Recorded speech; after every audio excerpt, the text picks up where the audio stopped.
place right here at RHS to get prom clothes, tornado safety, and getting ready for the eclipse and how to safely view it. We are Richmond and we are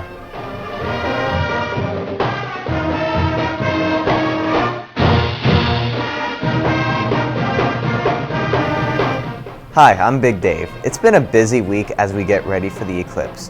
BPA competes at the state competition and the Red Devil players prepare to put on their spring production, but we start off with a look at a place right here at RHS where you can get a nice dress, suit, or even some accessories to wear to prom. So we here at RHS, we have the Prom Store. It's down in the basement where they do the alternative ed program.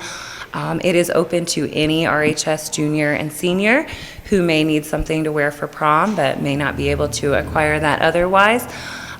Starting the Monday that we come back after spring break, we are going to have the Prom Store open after school 3:30 to 4:30. And that'll be on Mondays. We'll be open the 1st, the 8th, and the 15th.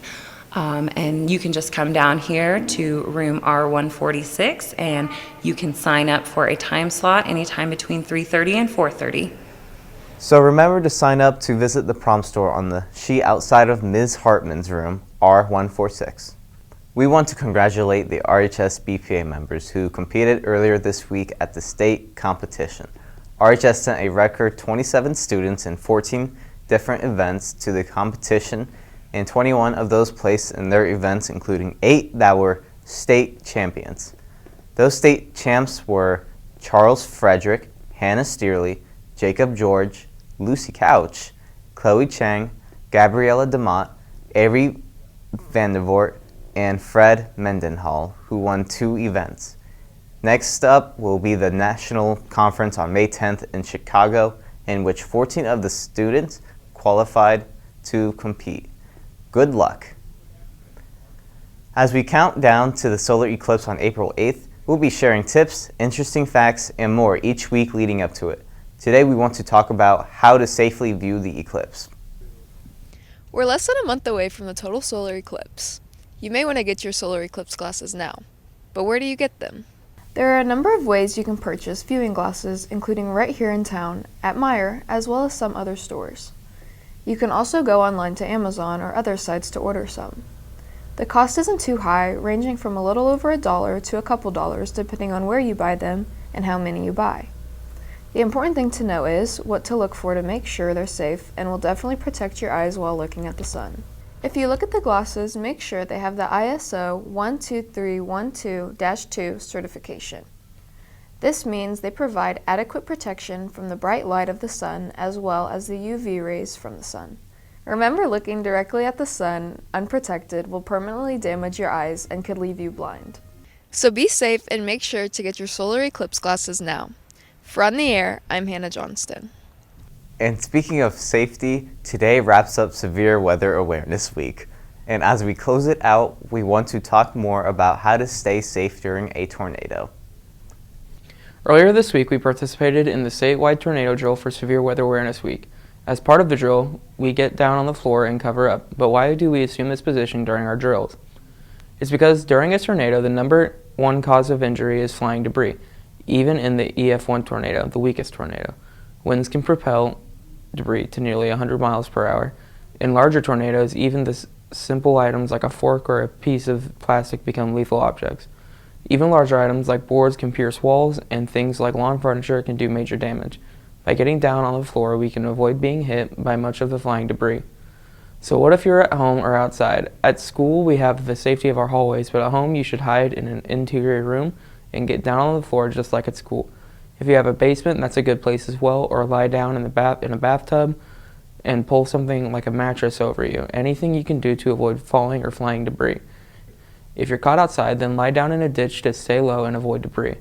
Remember to always stay aware during bad weather and be safe this severe weather season.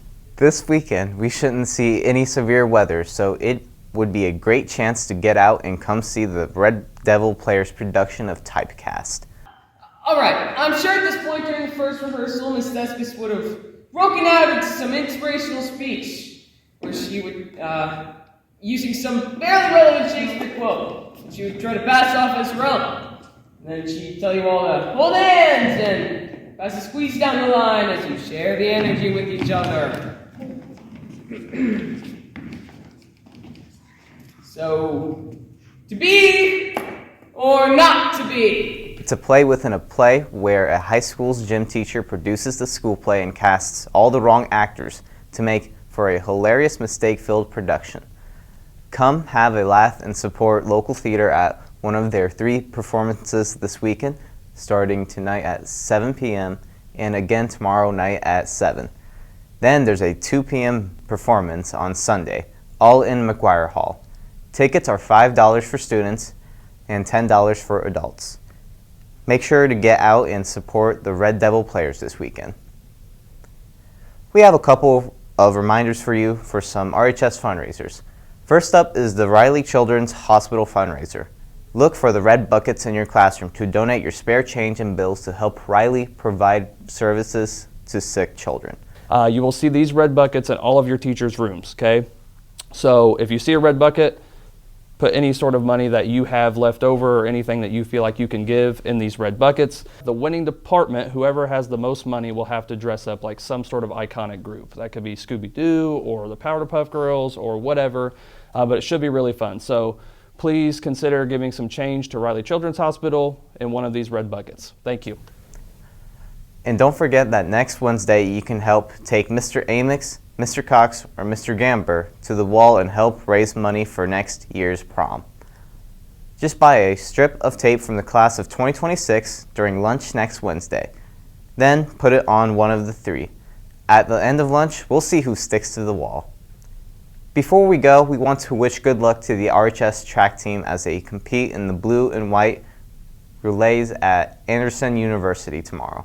This is their last indoor meet before opening the regular season next Tuesday at Connorsville. And that's our show. For On the Air, I'm Big Dave, and have a great weekend.